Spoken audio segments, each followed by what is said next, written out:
Simple. Okay. What moves you?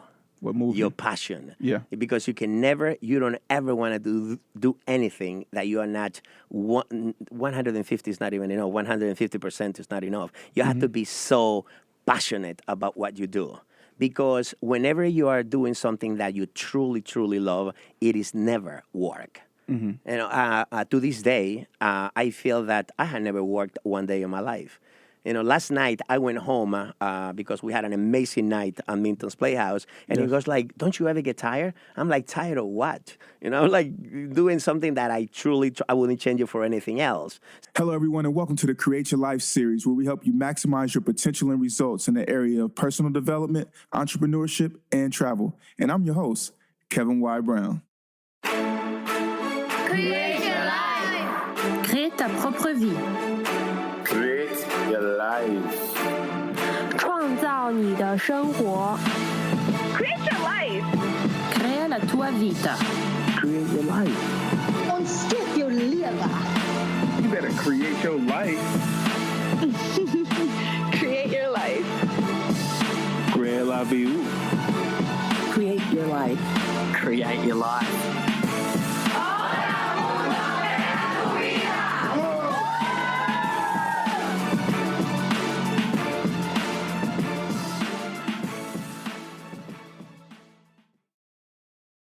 Beautiful people, happy Sunday. This is the Create Your Life series. I'm your host, Kevin Y. Brown. So happy to be here in the studio today. It's a blessing, to be able to do this for a living. So happy. Today we have a really great guest, actually someone who's a pillar in the community here in Harlem.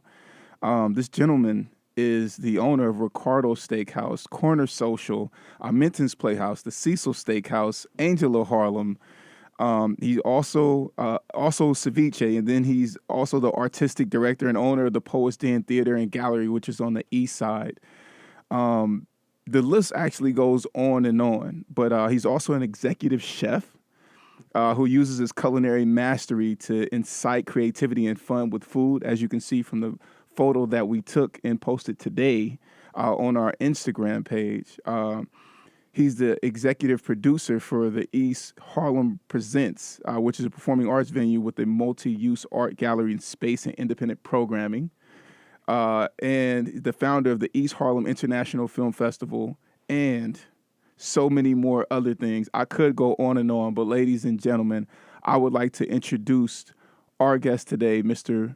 Raphael Benevidas. Raphael, please say hello to the Create Your Life series family. Hello, everyone, and thank you for having me. Thank you for taking the time.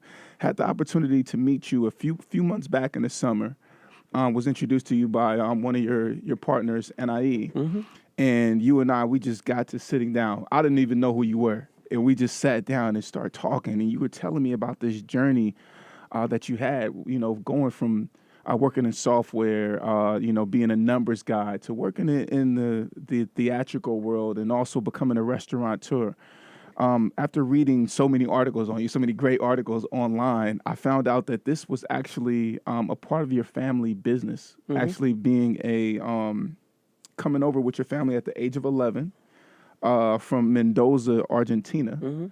The family business was restaurant, Yes. being a restaurant. I was 11 years old, like you stated, from Argentina, Mendoza, Argentina, wine country. Okay. And I, moved to New York for CYLS. Right. And from there, I had to go to school, learn the language.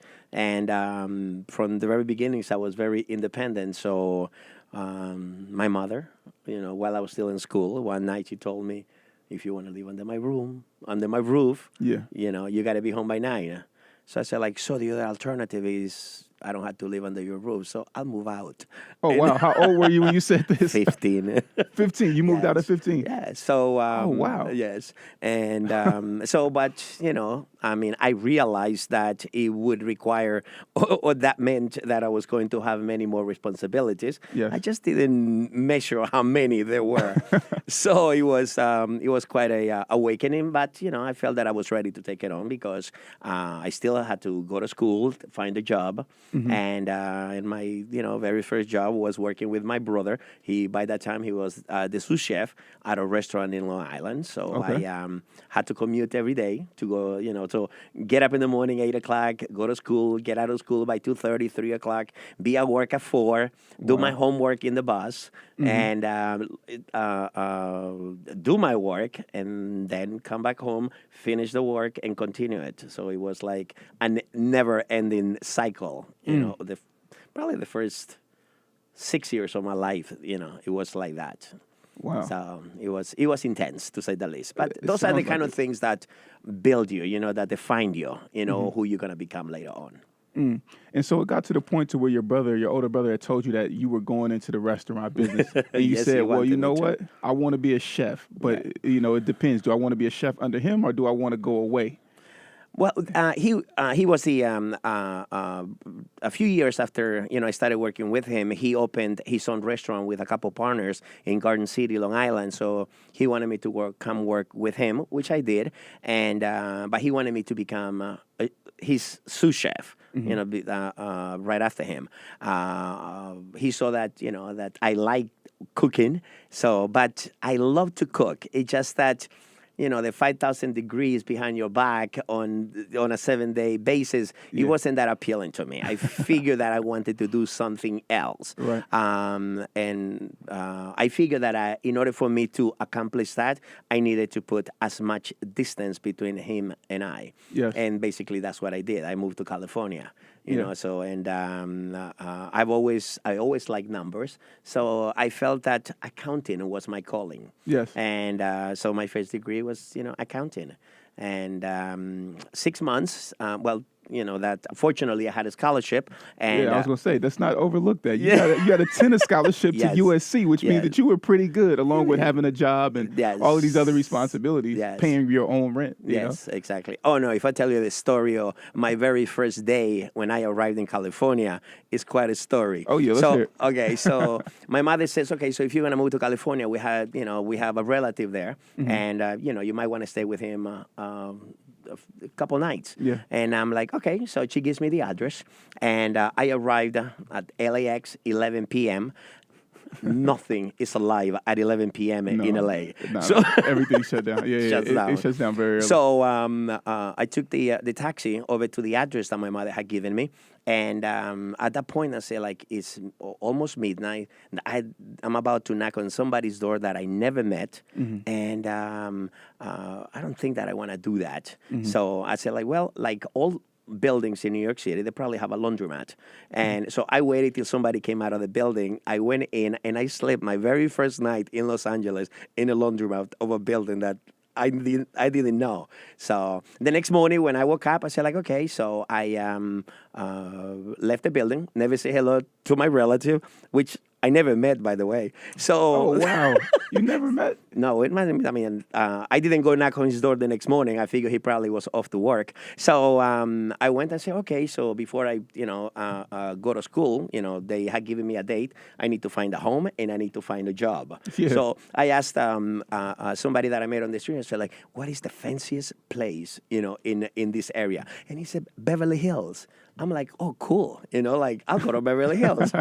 So after I found out how to get to Beverly Hills, I go to Beverly Hills and I go restaurant to restaurant. But I was lucky because for whatever reason, and some of the listeners are going to be able to relate to this, in California and in Florida, when you tell them that you're from New York, you're like something else. They look at you like you're like king, exactly. Royalty. So right away they offer me a job. So boom, that's then the very next day I landed a job as a server in a restaurant. Okay, I was definitely going to ask. Yeah, okay, so that was my first. Well, now that I had a job, then I figured, okay, so now I can. I'm gonna have steady income, so now I can find my apartment, and then I can go to school. So I did that, and 6 months before, you go through all the struggles of going to school, working, right. and having to practice. But 6 months before I graduated, there was the firms, it's customary that they come into the campuses and they scout, for Right, potential, absolutely. new talent. So they came and I got an interview, and actually they offered me an internship, a job, Okay. a paid internship on top of that. Okay. So my very first day, I arrived downtown LA, one of the tallest building, which is not that many, but one of the tallest building, 47th floor, and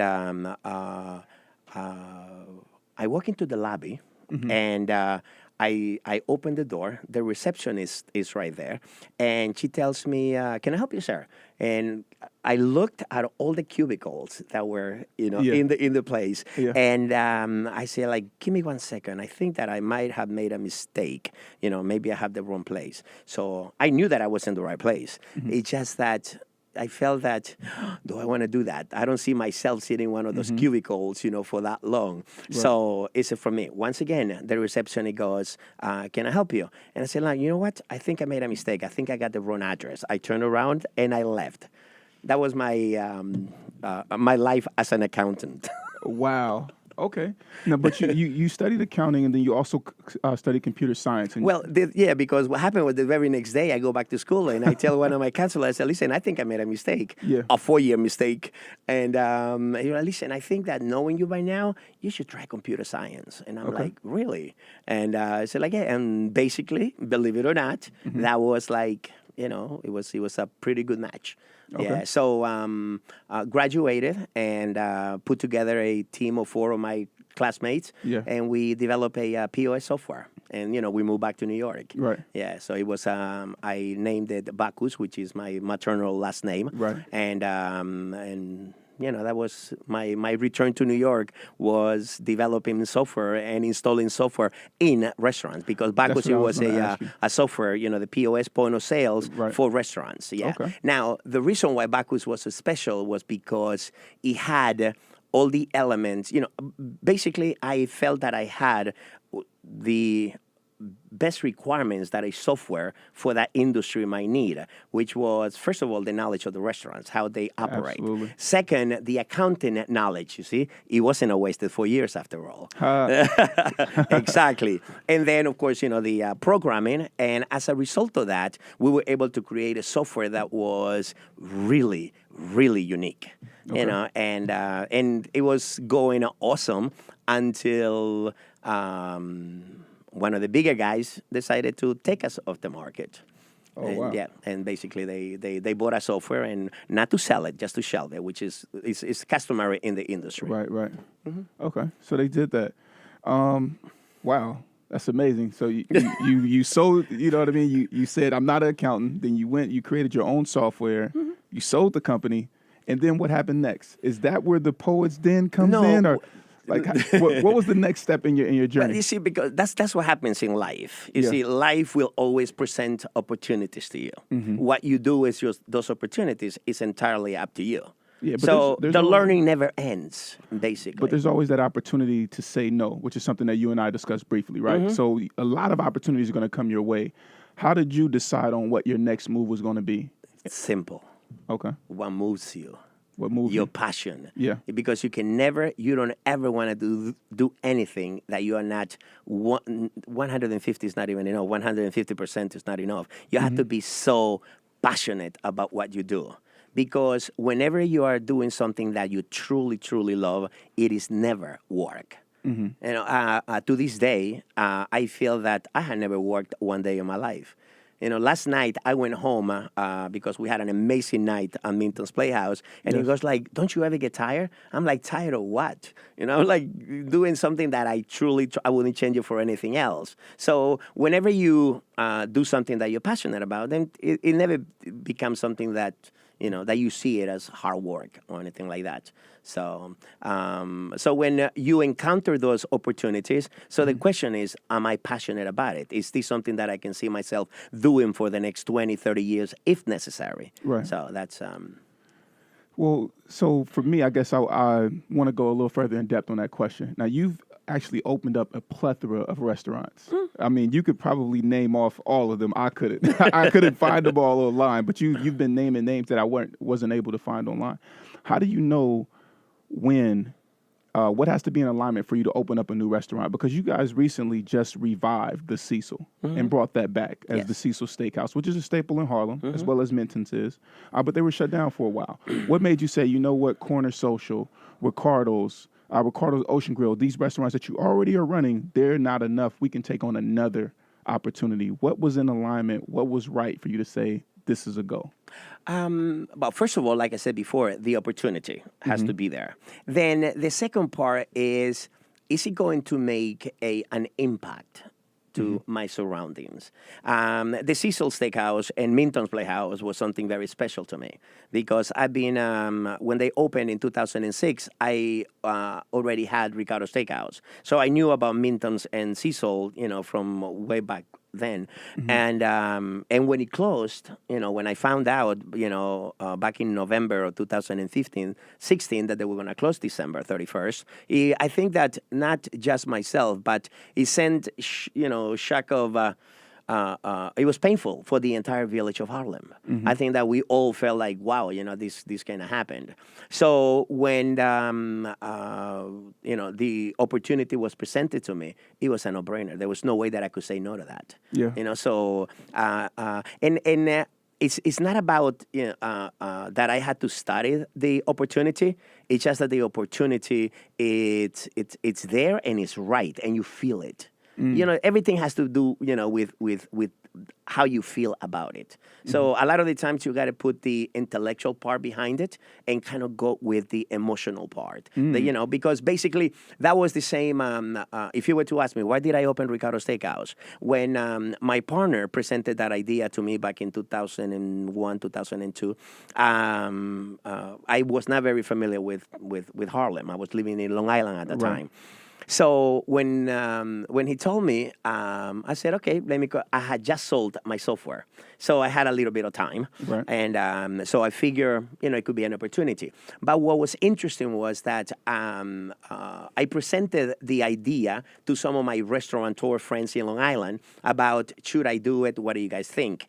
Every single one of them told me, no, don't do it. You're going to lose your shirt. It's like, it's a bad idea. So the more they told me no, the more I wanted to do it. So it became a challenge. You see, now I'm interested because now it became a challenge. And that was basically what moved me to, to say yes and open Ricardos Steakhouse. We opened that in July 1st, 2004.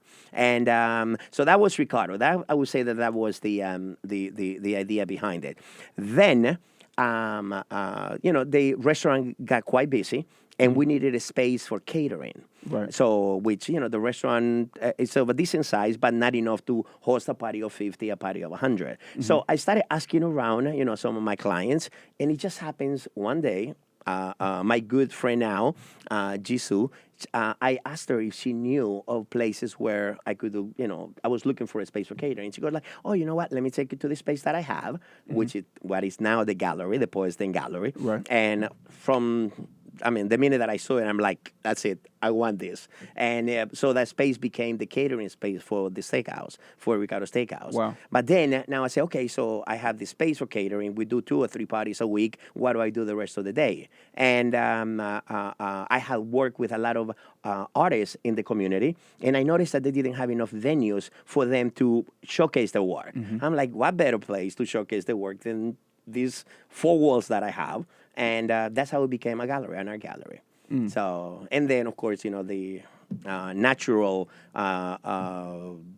next step was the theater next door. And that's how the Poets Den was born. Wow. Now, talking to you earlier, one thing that you had said, and this is when we initially had our conversation, I said, man, you've done software. You went to school, played tennis. You're a restaurateur. Which one of these, and of course, participating in the arts. I said, now, which one of these avenues or career paths has been the most rewarding or fruitful for you? And your answer was? The Poets Den Theater and Gallery. And the arts. Why? Okay. First of all, I always tell, after I opened the Poets Den, everybody would ask me. They thought that I was an actor. singer, you name it, a painter, a sculptor, and to every question it would be no, no, no. I say, it's a matter of fact that I consider myself the most artistically handicapped individual that you will ever meet, because I cannot do any of those things. But what I realized from day one was when I started, working with the artists, was that unfortunately, most artists don't have the business sense that is needed to survive in the arts. And I felt that I was filling a void in that community, in the artistic community, because I took it upon myself to tell them, no, listen, even if there are more currencies than just money, but you never do anything just for free. If you work with a restaurant, guess what? They can give you a gift certificate. They can give you many things so this always got to be the trade, but never for free, because then you're not giving the value that is necessary to your product, which is your artwork. Absolutely. So restaurants, we produce food and drinks. Artists produce beautiful pieces of art, which humans, we love to look at it because they're beautiful. So that becomes the product, that becomes their livelihood. So you're not going to give it away. You have to be able to get something for it. You have to make a living doing it, which is probably going back to passion. And I fell in love with the art because I saw that all artists share that passion that I feel whenever I enter a project. They are the most passionate individuals. So, and all of them, of all the different artists that I deal with, my favorite are filmmakers. Okay. You know why? Why so? Because they're freaking nuts. I know filmmakers that will work 9 months nonstop, all right, just to save enough money to do a short film, to do one of the projects, to do a web series. Right. And then the struggle that they go through, but they never complain one bit about what they're doing. It's like they are so focused on that project that it's enlightening. You observe them and you can learn so much, from them. So, and the great thing about it was that, like I said before, I always consider myself a numbers guy. I would consider myself, I always told everybody, hey, listen, you can paint, you can sing. Give me a spreadsheet and I'll make music with that. So that was my, I can make music with a spreadsheet. That's your art. So, but the filmmakers are just so passionate about it. I mean, it's like they will go through any length to get it done. And that is something that you have to respect. So as a result of dealing with all these artists, and by me study them in a way, because I started like, what makes you tick? What makes, what makes you be the way that you are? And as a result of that, I noticed that I started getting very creative. Like I came up with ideas that like, oh, wow, that's pretty cool. But I noticed that was the byproduct of me dealing with them. So you see, there is a give and take. Absolutely. As long as you're able to absorb. So that was that's the reason why I fell in love with the arts, and it became my baby. Okay. And real quick, before we go to a musical break, I want to ask you about a quote that your grandfather has, and it is, anyone can paint art, but it takes a genius to sell it. Elaborate on that a little bit. Well, it's more than just the meaning of the statement. It's a metaphor, because I always tell any of my associates that creating art costs money. Yeah. So and it's great, that a lot of people have ideas, projects that they want to do, but at the same time, you have to realize that in order to bring this project to fruition, you need money for that. So so you kind of like, my grandfather used to say genius, but you need somebody with that expertise. You need somebody with that know-how in order to be able to sell that project, sell that piece. So I'm not talking just basically buying or selling a paint. No, but I'm talking about the arts in general. That you need to have somebody in your organization who is very focused on the financial aspect of it, because, like I said before, it costs money to create art. Yes. Okay. I love it. Beautiful people, we are back. This is the Create Your Life series. I'm your host, Kevin Y. Brown. Before we left, and as we were on our musical break, you had the opportunity to listen to Future Bass, the Chainsmokers, of course, Closer. That's one of our favorite jams here at the show. And then also Gold Link, which is by Crew featuring Shy Glizzy. We are back with our amazing guest and, of course, a staple in the Harlem community, Raphael Benevidas. And yeah, I got it. Yes. And so Raphael, before we left, we were talking about, basically the genius of being able to not only create art, but sell art, and how your artistic endeavors or your artistic talent is in the spreadsheet and making sure that things count and that the business keeps running. One thing that I'm hearing from you that I love, but I think is also an art, is the art of partnerships and knowing when and who to partner with. Can you tell us how important partnerships have been for you in your ventures, and what are some of your secrets to aligning with people to partner? Yeah, partnerships can be very tricky, and that's something that I always, try to advise anyone that I come in contact with, or they ask for my advice when it comes to partnerships, because of human nature. It can be very difficult. So I would say that in my partnership, something that I always try to look for is people with the same vision. They had to be able to see what you're trying to accomplish also has to be their goals. Because if that is not the case, then it's going to be very hard to be able to pull together.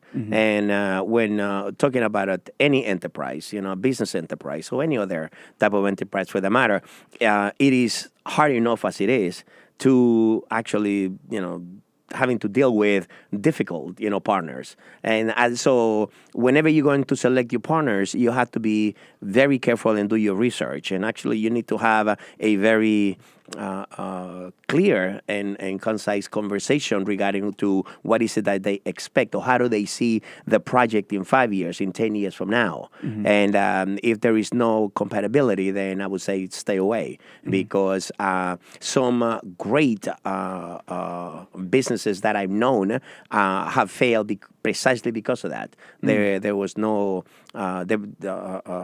chemistry, between the partners. And then, just one partner can make it difficult, for the entire organization. So it's something that is very difficult. Now, also, whenever you're going to select your partners, you need to run a business. You can never do everything yourself. Right. So you need to partner up with people who are going to contribute to the enterprise. Because if you're going to be the only one that has the know-how, then it becomes, quite a task. Actually, almost impossible, because you cannot do that. So that's something that anyone thinking about finding partners or looking for partner is something that they had to be really careful about that. Now, let's say that you are the person with the initial vision. How much adjusting should you do if the person that you want to partner with has a different vision, but you need to find that alignment? How far how adjustable should you be, or you know what I mean? You have to be flexible. Yeah, You cannot be inflexible, because unfortunately we all need help. From partners, whether it's monetary, whether it's technical support, whether it's all of the different aspects that go into that. But at the same time, there has to be an agreement on what you guys are trying to accomplish, with the business. So if that has not been determined, most likely it's going to become a problem in the near future rather than in the long term. So it's you have to be flexible, but yet you have to be careful. Yes. Yeah. Okay. Switching modes a little bit. It seems like you're a man who accomplishes a lot and has accomplished a lot, which much more to go. What are some of your goal setting methods? Like, how do you go about setting goals? Like, what is that process like? Because it's one thing just to open up a restaurant, or to say that I'm going to have a poet's den and gallery. But you have to create milestones to make sure that this is successful. What is that process like for you before even jumping all the way in? Well, with any businesses, with any goal that you're trying to set, there is one constant that you need to make it happen. Because we were talking about partners, but partners is only one part of that. Right. I would say that the first thing that I look for is who is going to be my team. Because to me, that's the most important asset that a company can have. So I can set 20 goals, but if I don't have the team to help me accomplish those goals, it's not going to be able to happen. Okay. So I pay extreme attention to my team members. Okay. I like to develop them. I like them to grow. I like, I enjoy very much when one of my team members says that he's leaving any of my businesses because he found something that is, an amazing opportunity for him or her. So I think that when you're able to do that, when you're able to be able, because I would say that that's probably my, somebody asked me what is, my, rather than, well, actually somebody asked me about my goals, but say like, what is the one thing that you do better than, the quality that you like about you the best when it comes to business? Yeah, your superpower. My superpower. Yeah. Developing teams. Okay. I like that. I'm going to use that. That's my superpower. Yes. So my superpower is like probably even better than Superman's. But hey, I like it. Developing teams. So because I have come to learn that in any company, you see companies like Microsoft, Apple, that's something that they do very well is developing their team. The human resource of any company is so important. And you need to develop them. You need to give them the tools. You need to give them the training. You need to give them the incentives. Because believe it or not, something that I've learned a long time ago is that most companies think that you're going to motivate, the motivation is going to be money. And that is not. Right. Yeah, money is not what motivates people. Respect is what motivates people. If you treat them with respect, if you show them that they are valued and that they're important to the enterprise, then they will really, really perform. Just money, it's never what's going to make an employee stay, because they're going to find somebody else who's going to pay them more. But when you treat them in a certain way, when you treat them with respect, when you make them part of the team, you make them feel that, this is their thing too, they're not going anywhere. They don't want to go anywhere because they want to be part of that. All human beings, we want to be part of something bigger than ourselves. So when you're part of a big group that is all pulling together towards the same goal, it's a beautiful thing. So that's the one thing that I enjoy doing, the most. According to Social, have an amazing team. Yeah. Cecil and Mintons, since they are the babies. But, I'm in the process of developing that, because I know that if I have that team in place, then, I can concentrate now on the bigger picture. Okay. And I always tell them this. I say, guys, your job is to make sure that this place runs smooth. Right. Because if you guys do what you're supposed to do, then I can do what I'm supposed to do, which is, bringing the customers, doing the marketing, showing the people what we have in the places. Absolutely. So once everybody understands that concept, then it becomes easier. Now, let me ask you this. If you're, let's say, hypothetically, today you're about to open up a new restaurant. Yes. Walk us through steps 1 through X quickly of how that looks. Somebody approached you with the opportunity. Yes. Now, 1 through X, what does that process look like for you to evaluate the opportunity and for you to say, all right, this is a go and let's do it? Believe it or not, like I said before, number one, people. Who is going to be my team? Right. Money, believe it or not, is not even not top 3. Okay. It is important, don't get me wrong, but you can have all the money in the world, and I know companies that had millions of dollars and they still fail. Yeah. So money is not what's going to make the business. Okay. So in my process, the first thing that I go through is the people that are going to be there with me. Then after that, I think, is it going to be something that that is going to fulfill me. That's something that I want to do 7 days a week, 18, 20 hours a day. So once I have those two things in place, then I look at the at the business plan elements, like the demographics, the strength, weaknesses, the opportunities, the threats, to the what you're trying to accomplish, which are the elements of any business plan. So now you are not, you need to analyze those elements of a business plan to see if it makes sense, because based on location, based on demographics, based on so many other factors, a business might not be a good fit for for that location or for that demographic or for whatever other factor we're talking about. Yeah. So, and then after that, once you feel, okay, so I have the team. This is something that I'm passionate about. The business plan makes sense. Now let me try to get the money.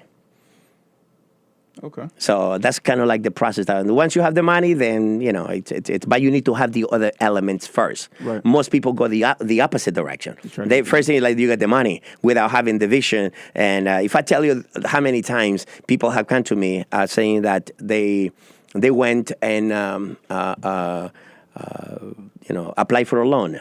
Actually, I have a story regarding a business plan. A good friend of mine, one time, she a very experienced restaurateur, and she called me and she said, crying that that they had denied her loan, and I said, like, why? You have the experience, the basically. I mean, if I was the lender, I would give you the money, and I said, like, and especially if you have a really tight business plan. Right. And she said, like, yeah, I think I do. So she showed it to me, and when I saw it, I started laughing because it was 4 pages. I was like, how are you going to present a 4 pages, business plan?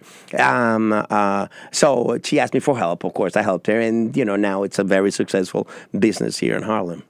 Yeah, so those are the kind of like the elements and the process that you got to go through, when it comes to the process on whether, you need to determine whether you want to open the business or not. In my case, money is not the first thing.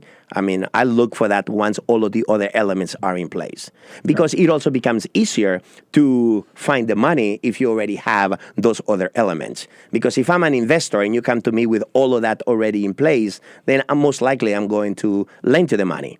And if you come to me, first question that I'm going to ask you is going to be, okay, so who are going to be the people doing this? You don't know yet. Okay, so are you, is this something that you know how to do or that you are passionate about? You don't know that. And then you don't even know how to write a business plan, much less try to incorporate those elements into that process. Then guess what? You're not getting the money. Raphael, you said something that I think is very important, as an entrepreneur or someone who is, really serious about their goals. You said that, is this something that I want to work 7 days a week on? And I know you having, 4+ restaurants, you work probably 7 days a week, right? Before you came up here, today's Sunday, you said, I just finished a very successful brunch. What are some of your rituals to taking care of yourself to make sure that you don't burn out? How do you, stay grounded and stay motivated? Well, first of all, I think that, health is probably the most important asset that we have as individuals. We have to make sure that we stay healthy. So I try to take care of myself as far as my diet. Okay.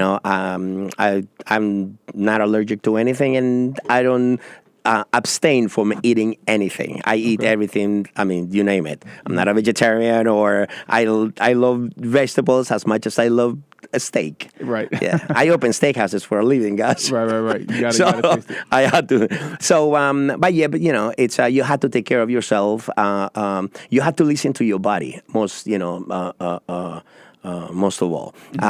Whenever you feel that your body, because your body will talk to you. It will tell you when you need to push and when you need to lay back. Right. And you need to listen to that. I don't smoke, I drink socially, I had to taste the wines that they bring to the restaurant. I mean, so I you have grew no up in a choice. wine country in Thank Mendoza, you. you know. Thank you. So so health is important. In the morning, the first thing that I do, I have a ritual that I have a few motivational speakers that I love to listen to. Okay. And Like who? Gary Vee. Okay, yeah, Gary Vee's good. Yeah. So so I usually have a headset connected to my my phone, and that's before I get up. It's kind of like I pump myself through that. Try to go to the gym as much as possible. Even though time is so constrained, but you have to make the time. Yeah. See, like you cannot allow time to make you have to make the time. control of the time. So you have 24 hours. You need to organize it in a way that it makes sense. Everything needs to be taken care of. When I was in school, I had one of the most amazing mentors, Steve Harvey. He passed away, but he wrote many books, like The 7 Habits of Highly Effective People. Right. And I just was lucky enough that he was had a class in my school. So he used to teach with metaphors. So one day he came into the classroom, and he had this huge glass jar, and he had a whole bunch of like different bags. So he takes the topic, I guess was life. So he takes out the jar, and he puts the big rocks into the jar. So, and then he goes, so when he was all the way to the top, the jar was filled. He asked, do you think I can put anything else into it? And everybody goes like, no, it looks pretty full. So everybody said no. And like, So he takes another bag, and he has some pellets. So he started putting the pellets all over the inside, the jar. Right. So once he filled as many pellets as he could fit in the jar. Then after that, he asked the same question. Do you guys think that I can fill anything else? And we're like, you probably have something else, up his sleeve. So we're like, maybe not. He's like, very good. So he takes another bag, and it's sand. So he got like, he puts the sand all over the jar until it was like completely filled. So now it's like, what else can he put there? There's no way that he can put any more rocks. That's what I'm so exactly. You see, very smart, very smart. So some of the students say no, some of the students say yes. And so exactly, he takes a pitcher of water, and he puts it in it. Then he goes like, so what am I trying to teach you? And you go like, that if you really think about it, like if you're organized, you'll be able to fill many things into your day. You're like, nope. So, the students get different answers. Right. And you're like, no. You see, I'm going to do something different now, okay? So you see how many rocks, how much sand, how much water I have. So he takes another jar, and he puts the sand, he puts the pellets, and guess what? He was left with like more than half of the big rocks. He wasn't able to fill them into the jar. He goes like, what I'm trying to teach you, and he actually put this in one of his books. He said, what I'm trying to teach you is that you have to take care of the bigger rocks first. And then, and everybody has different rocks, like it could be your family, it could be your health, it could be so many other things. Right. But you have to take care of the big rocks first. So you need to determine what are your bigger rocks. And everybody has different bigger rocks. Yeah. So it was, kind of like, wow, like it makes sense, like the way that, and I loved his teachings because that's basically the way that he always taught, in school. Then later on, he put all of those teachings that, he gave us in a book, in one of his many books. He wrote like 6-7 books. And, but yeah, he was, I always consider him one of my mentors. And what was his name? Steve Covey? Steve Covey. Yeah, thank you. Yeah, Steve Covey. Yeah, Stephen Covey. Steve Covey. Stephen Covey. Yes. Okay. Raphael, we're going to switch modes. Are you ready for the dolphin tank? We are going to dive into the dolphin tank. Are you ready? Well, let's do it. Let's do it. Okay. Real quick, this is like rapid fire. Top tech that you use to make your company run smoothly, your businesses. Top tech that I use with my cell phone. Cell phone, okay. Favorite quote or model? Favorite quote or model? Yes, actually, I was repeating it this morning many times. If you never try, you never know. You'll never know if it could have been. Okay, I love it. favorite or most impactful book that you've read? Easy. Brains on Fire. Please, everyone, get that book. It's amazing. Brains on Fire. Brains Who's the on author? Fire. Oh, I can't remember her name, but just Google Brains on Fire. Okay. Yes. Not a problem. Yeah. It was a couple who wrote it, and it's an amazing book. Okay. Yeah. Anybody would think that it's a marketing book, but no, it's about life. Okay. This is a question that nobody can escape the show without answering. Uh-oh. 3 things that you would tell someone looking to create their best life. Oh, I think that I already said it. Be passionate about it. Nurture your personal relationships, your team. And don't ever do anything for monetary reasons. Money is always the byproduct of what you do. So the more you do, the more money that you're going to make. I always make the analogy of money and love. You know, when you're single and you can't get a girl, the minute that you find a girl or you get engaged or you get married, all of a sudden you got like 3 girls calling you. Right. Money's exactly the same way. You know, like the more you look for it, if you wake up in the morning thinking of money, money will run from you. I always tell all my suppliers, I don't touch money and I don't write checks. I want to stay as far away from money as I can because that's not what I do. I don't do what I do for money. I do it, for other reasons, fulfillment, personal fulfillment. Yes. Okay. What's next for you and, your ventures? Somebody asked me a few months ago, how do you, what's my goal for this year or, like next year for 2018? And I felt that the answer was very simple because my goal my short-term goal is to have 500 employees. Okay. How can we keep in contact with you at the Create Your Life series? Oh, that is so easy. Multiple websites, for every single place. And my personal email, Raphael at mintonsharlem.com. Okay. Yep. Awesome. Okay, so beautiful people. Well, Raphael, thank you so much for being on the show. My pleasure. Yes. So beautiful people, this is what's going to happen. We are actually going to cut to a quick, and when I say quick, I mean quick musical break. And then we're going to come back with the turnaround. And if you don't know what the turnaround is, the turnaround is where Raphael has the opportunity to ask me any 3 questions that he wants, and I have to answer. So stay tuned. Of course, on this musical break, call in 212-650-6903 if you have any questions for Raphael. And so here we are with our Bruno Mars, 24 Karat Magic. Beautiful people, we are back, and we are in the studio with Raphael Benevidas, and it's time for the turnaround. So now I am handing it over to Raphael. Raphael, you are in charge. All right. Okay. Hello, beautiful people. I hope you're enjoying this show, and we're going to ask, I hope, 3 simple questions. Yeah. Okay, question number 1. What makes you thick? What makes me think? Thick. No, what makes you thick? Like, what drives you? What's your... Oh, what's my driver? Yes.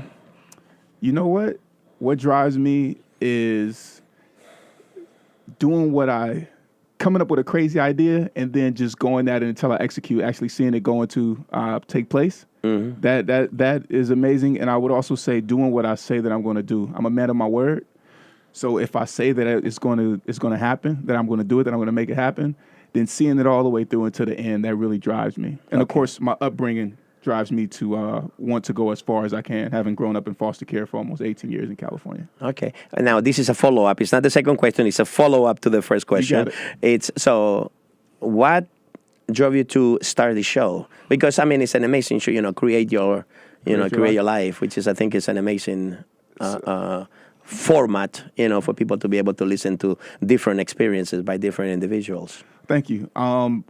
So a couple of things. Number 1, I study people's success, and I always want to know why. Why is somebody amazing? One of my biggest muses is Kobe Bryant. His work ethic is so intense. People always talk about the accolades, but I want to know, what is he doing on a day-to-day basis to become successful? And that was something that I literally just start and study people and how they've grown. Something else for me is again, I literally had to create my life and go to college and, go and do motivational speeches in Japan and things like that. And so for me, it was a matter of helping other people who may have had some challenges in life see that there's better ways. And the only way to do that is to find out how people like yourself have become successful and then be able to use the show as a resource for others so that they can then go out and create their best life. Very cool. All right, so now we're going to go to question number 2. Okay. The best book you ever read. Wow. My favorite books? Yes. I read a lot of good books. I would have to say I got top 2. Okay. The Alchemist. Nice. Amazing book. Paulo Coelho. Yes, Paulo Coelho, amazing. And I think what I like about it a lot, too, is the fact that it's a story and it's not just so how-to, point. I recently read The Richest Man in Babylon, which is also a fable story. And so I thought that was good. But my second favorite book, if not first, they're like neck and neck, is What Makes the Great Great by Dennis Kimbro. And this book just basically just breaks down exactly why the show, what I just said about the Create Your Life series, how these great people became great. And so it's just 2 really, really impactful books on me. Nice.